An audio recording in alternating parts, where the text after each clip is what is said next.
Ο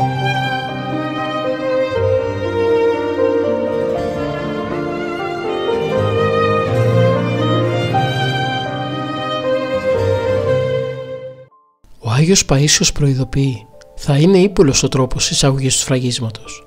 Σιγά σιγά, μετά την κάρτα και την ταυτότητα, δηλαδή το φακέλωμα, θα προχωρήσουν πονηρά στο σφράγισμα. Με διάφορα πονηρά μέσα θα κάνουν εκβιασμούς για να δέχονται οι άνθρωποι το σφράγισμα στο μέτωπο ή στο χέρι.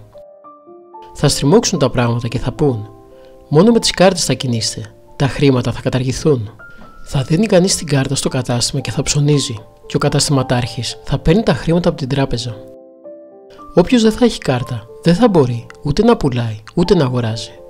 Από το άλλο μέρος θα αρχίσουν να διαφημίζουν το τέλειο σύστημα, το σφράγισμα με ακτίνες λέιζερ με το 666 στο χέρι ή στο μέτωπο, που δεν θα διακρίνεται εξωτερικά.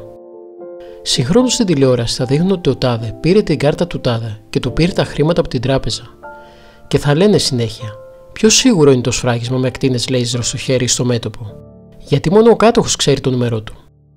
Το σφράγισμα είναι το τελειότερο σύστημα. Ούτε το κεφάλι μπορεί να σου πάρει ο άλλος, ούτε το χέρι, ούτε το σφράγισμα το βλέπει. Γι' αυτό αφήνουν τώρα τους ληστές, τους κακοποιούς να οργώνουν. 15 κελιά λίστεψαν εκεί γύρω στις καριές. Έναν το σκότωσαν για να το ληστέψουν.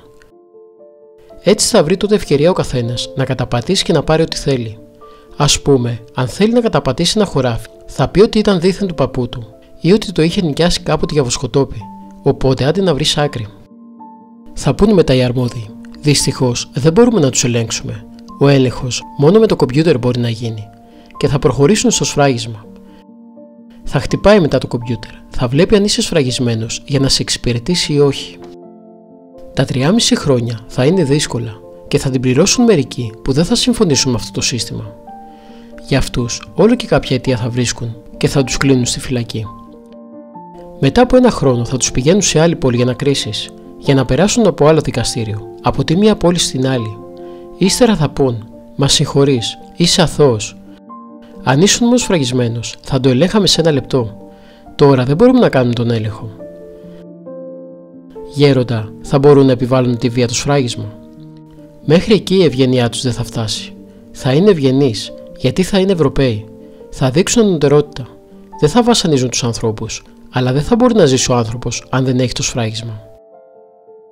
Θα λένε: χωρίς το σφράγισμα ταλαιπωρείστε. Αν το δεχόσασταν, δεν θα δυσκολευόσασταν. Ούτε χρυσά νομίσματα, ούτε δολάρια αν έχει θα μπορεί να τα χρησιμοποιεί. Γι' αυτό, αν φροντίσει κανείς να ζει από τώρα απλά και λιτά, θα μπορεί να ζήσει εκείνα τα χρόνια. Να έχει κανένα χωραφάκι για να μπορεί να καλλιεργήσει λίγο σιτάρι, λίγες πατάτες, να βάλει λίγα ελαιόδεντρα. Και τότε με κανένα ζώο, καμιά κατσίκα, λίγες κότες θα μπορεί να αντιμετωπίσει τις ανάγκες της οικογένειάς του. Γιατί και προμήθειες να κάνεις δεν ωφέλει πολύ, αφού και τα τρόφιμα δεν κρατούν, χαλούν γρήγορα. Φυσικά το στρίμωγμα θα διαρκέσει λίγο, 3-3,5 χρόνια.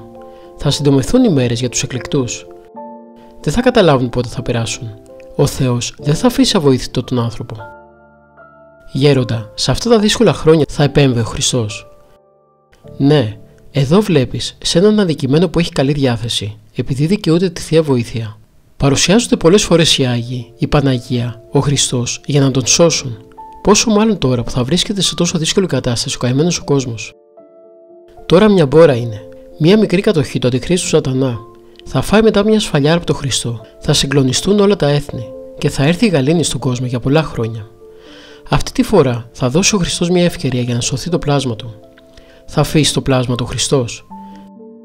Θα παρουσιαστεί στο αδιέξοδο των ανθρώπων για να τους σώσει από τα χέρια του Αντιχρίστου. Θα επιστρέψουν στον Χριστό και θα έρθει μια πνευματική γαλήνη σε όλη την οικουμένη για πολλά χρόνια. Μερικοί συνδυάζουν με αυτή την επέμβαση του Χριστού τη Δευτέρα Παρουσία. Εγώ δεν μπορώ να το πω. Ο λογισμός μου λέει ότι δεν θα είναι η Δευτέρα Παρουσία του Χριστού όταν έρθει ως κριτής, αλλά μια επέμβαση του Χριστού, γιατί είναι τόσα τα γεγονότα που δεν έχουν γίνει ακόμη. Θα επέμβει ο Χριστός, θα δώσει μια σφαλιάρα σε όλο αυτό το σύστημα. Θα πατάξει όλο το κακό και θα το βγάλει σε καλό τελικά. Θα γεμίσουν οι δρόμοι προσκυνητάρια. Έξω τα λεωφορεία θα έχουν εικόνες. Θα πιστέψουν όλοι οι άνθρωποι. Θα σε τραβάνε για να τους πεις για τον Χριστό. Έτσι θα κηρυχθεί το Ευαγγέλιο σε ολόκληρη την οικουμένη και τότε ο Χριστός θα έρθει ως κριτής να κρίνει τον κόσμο. Άλλο κρίση, Άλλο μια επέμβαση του Χριστού για να βοηθήσει το πλάσμα του. Σφράγισμα ίσον άρνηση.